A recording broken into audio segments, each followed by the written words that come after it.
Amigos de Venezuela, siempre, siempre Venezuela. Hace algunos días estuve conversando con una especialista sobre el tema del buceo forense. Me causó mucha curiosidad porque, como ustedes, pues hay poca gente que conoce del tema esto a profundidad. Y creo que en estos tiempos, pues el mar, todos los espacios acuáticos son también, y me corrige José Eduardo si me equivoco, escena de crimen. Entonces, esto pues me causó curiosidad y quise hablar con José Eduardo Flores. Él es especialista en buceo forense, él es de Costa Rica. Hace algunos días estuvimos conversando, pero vamos a ampliar un poco de detalles sobre esta especialidad de la criminalística para ahondar en ella y conocer algunos aspectos fundamentales. Bienvenido al programa, bienvenido José Eduardo. Hola, ¿cómo están? Espero que estén muy bien. Un gusto estar por acá y poder compartir un poquitito de lo que es esta especialidad con todas las personas que nos escuchen. Bueno, cuéntanos en qué consiste específicamente el buceo forense. Claro que sí.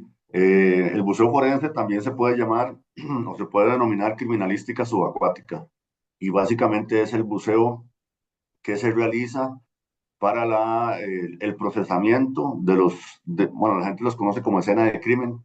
Lo correcto son los sitios de suceso, pero en este caso subacuáticos, donde han ocurrido eventos, este, o hay lugares donde el personal que está a cargo de las investigaciones saben o tienen una idea de que bajo ese cuerpo de agua podemos tener algún indicio o una evidencia asociada con los hechos.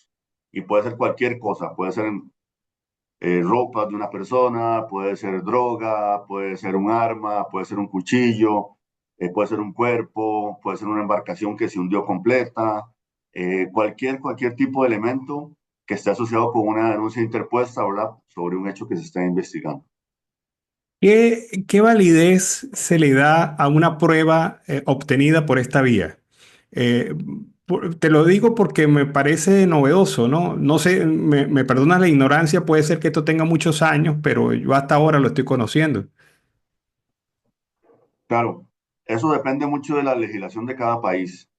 Tiene que ver con los códigos procesales principalmente que tiene cada uno de los países que tienen, que son muy pocos, que tienen buceo forense. Sin embargo, en la antigüedad, por lo menos lo que se hacía era, si tengo un arma de fuego, por ejemplo, sumergida en una piscina, en un río, en el mar, normalmente cualquier persona se metía, la sacaba a la superficie y ya se le tomaban fotos y se inspeccionaba, etcétera. Y era un procedimiento incorrecto, porque según criminalística y de acuerdo a normas internacionales, los sitios de suceso se tienen que procesar tal cual están. Y solo el hecho de llegar y sacar algo y ponerlo en otro lugar, yo ya estoy modificando y estoy alterando ese sitio de suceso. Y eso es inadecuado, eso va en contra de las normas de la criminalística. Entonces la idea es hacer ese trabajo bajo el agua. Y sí, Eh, se hace fotografía, se hace planimetría, video, se toman datos bajo el agua y se empaca o se empaqueta ese elemento también bajo el agua, se lleva controladamente a la superficie y se entregan a las personas que tienen que recibir ese indicio. Y ahí entra un tema de cadena de custodia Eso y, es. es, y esos artículos sí deberían ser parte del proceso, de que Sí, es la pregunta que me haces. Ujú. yo te quería, pues, fíjate, hablando específicamente del tema de la cadena de custodia, me imagino que esto es como con más cuidado aún que en la superficie.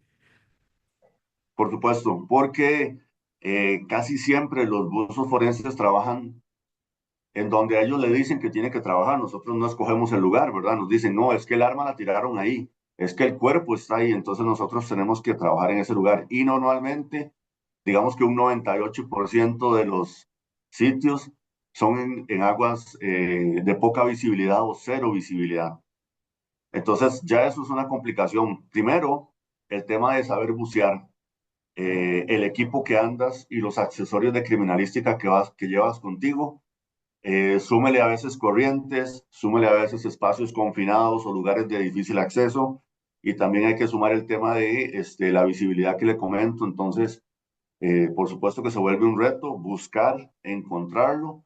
Ya el hecho de empaquetarlo tal vez no es tan difícil, siempre hay que hacerlo con mucho cuidado, el tema de armas, entre otras cosas, pero sí hay un reto importante cuando no vemos nada de cómo vamos a encontrar esas cosas.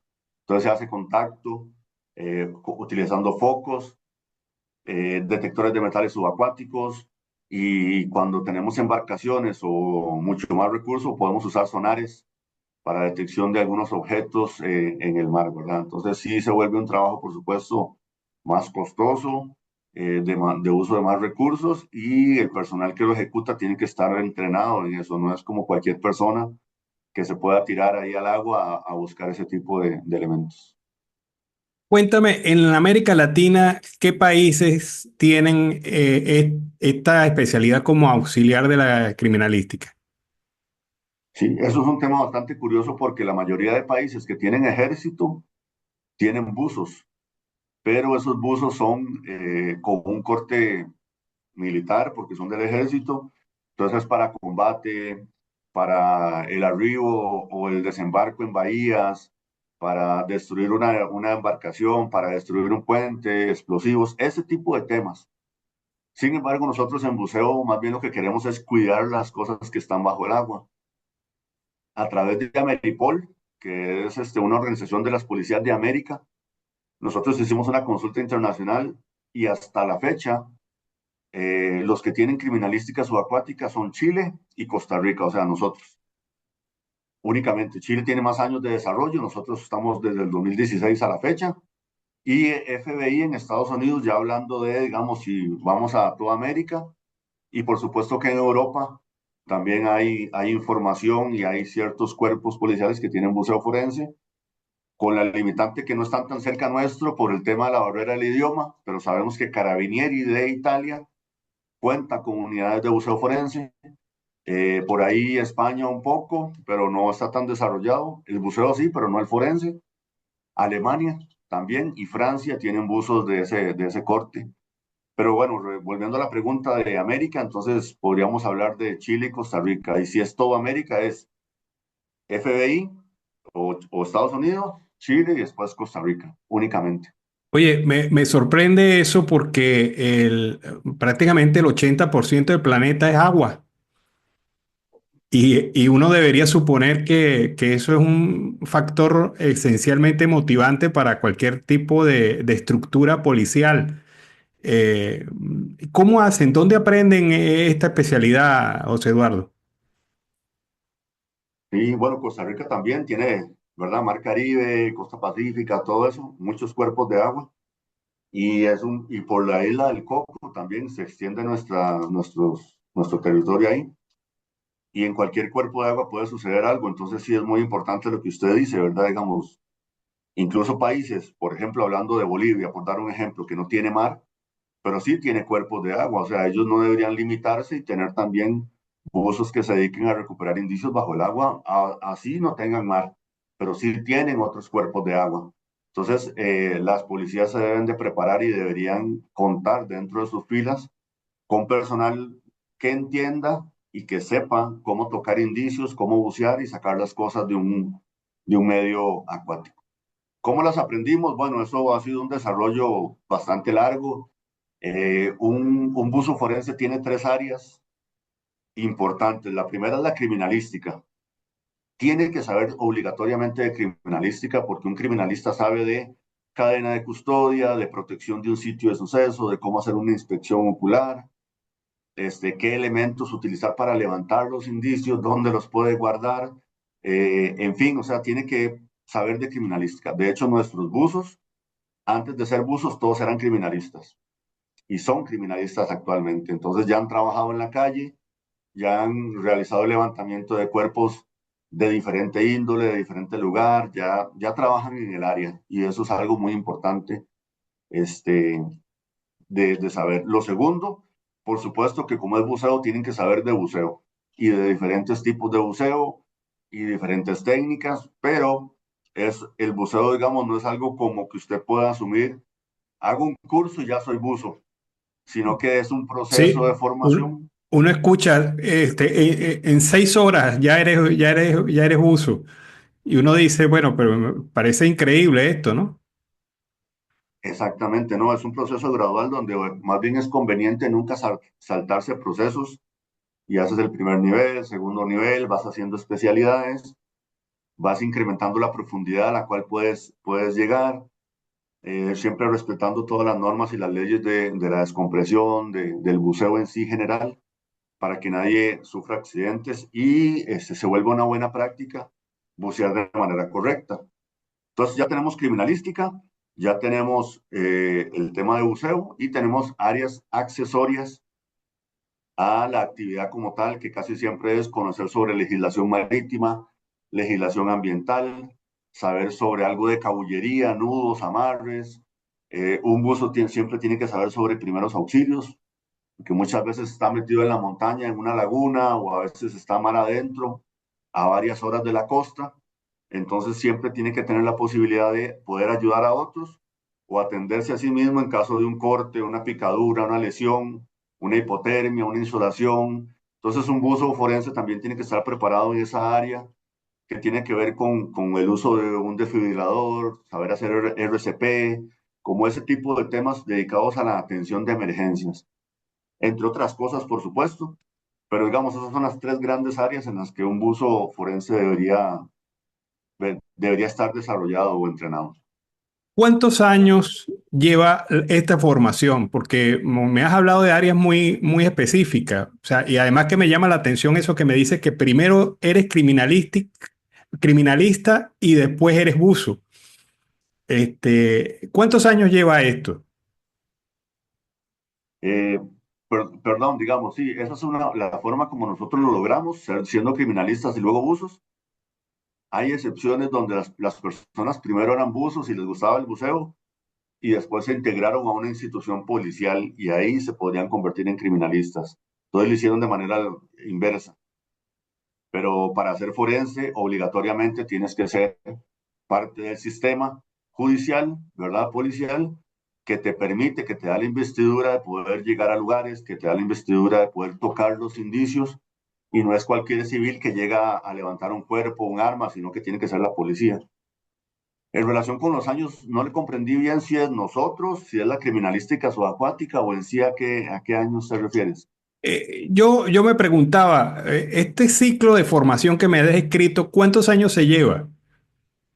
Ok, es variable, pero digamos, nosotros empezamos en el 2016 y hasta la fecha continuamos entrenando y formándonos.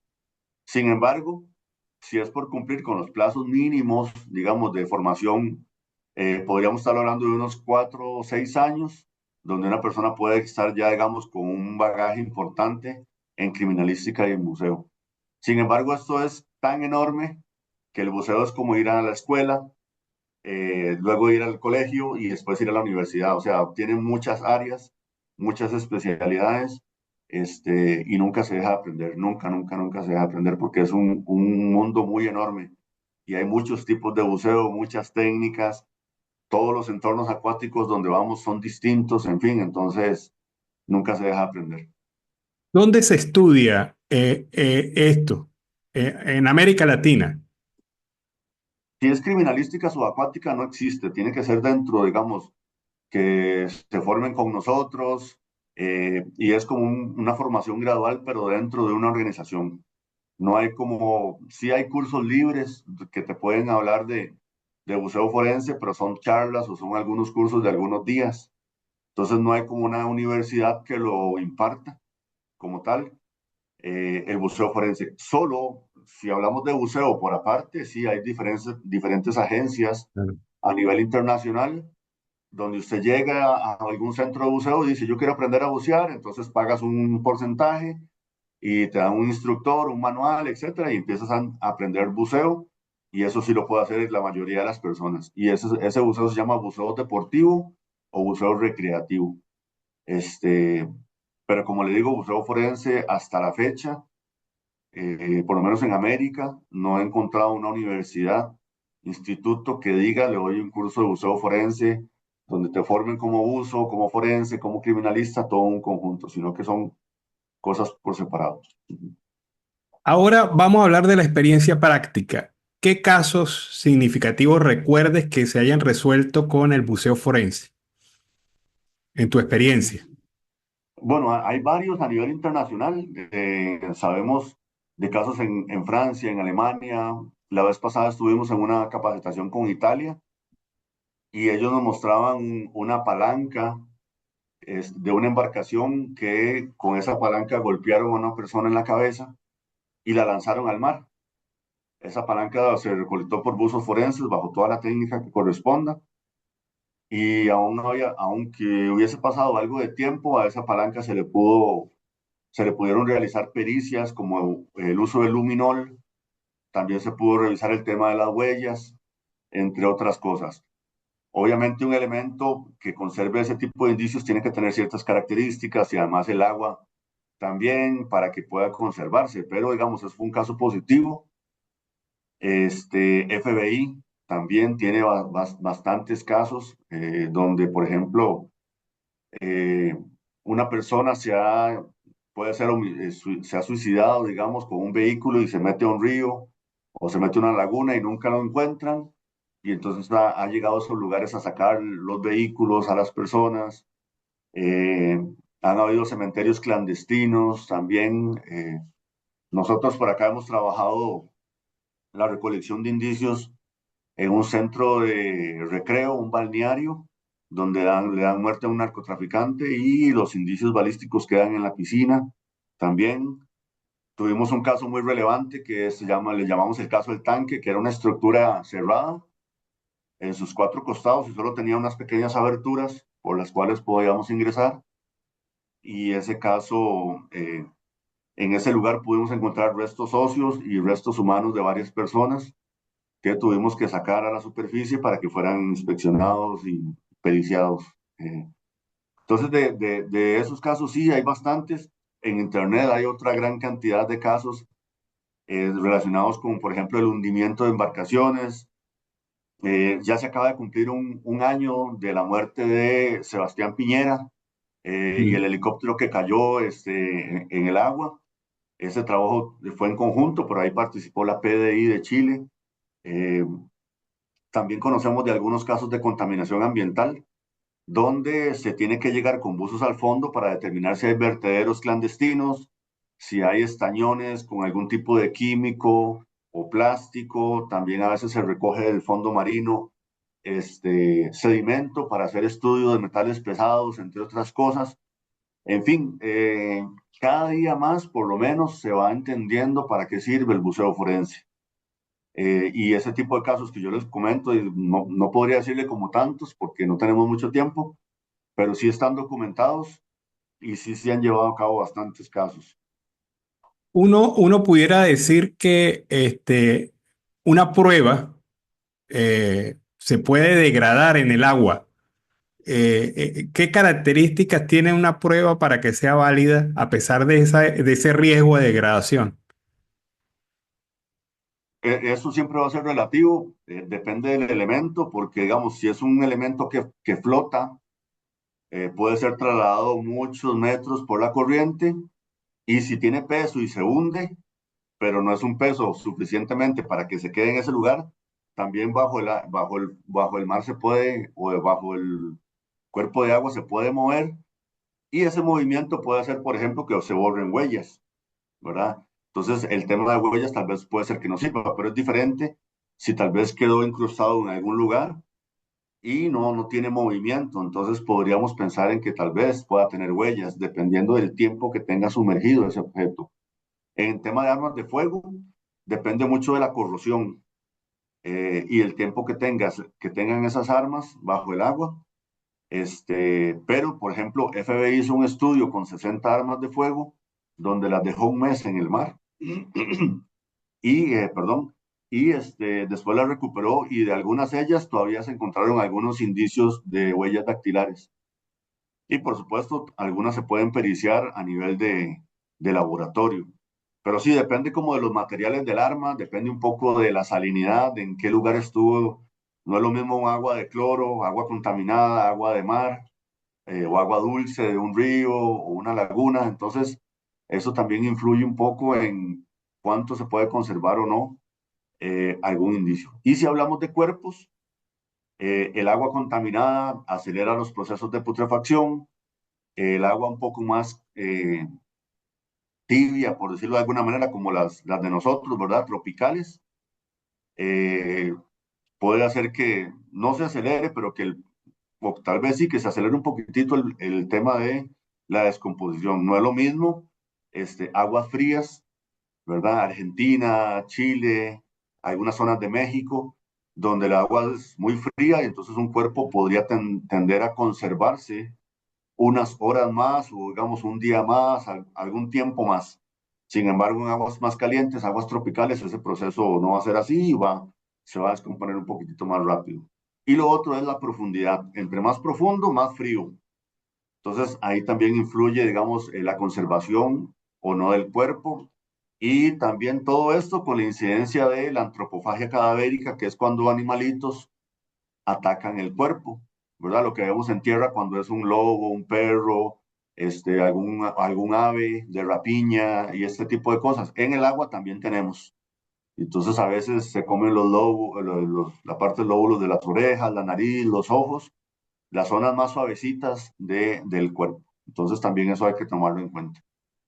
Bueno, José Eduardo, ha sido muy ilustrativo este espacio y nos permite pues visualizar la necesidad del buceo forense como técnica, como rama de la criminalística muy aplicable en estos tiempos. Muchísimas gracias por haber estado en el programa.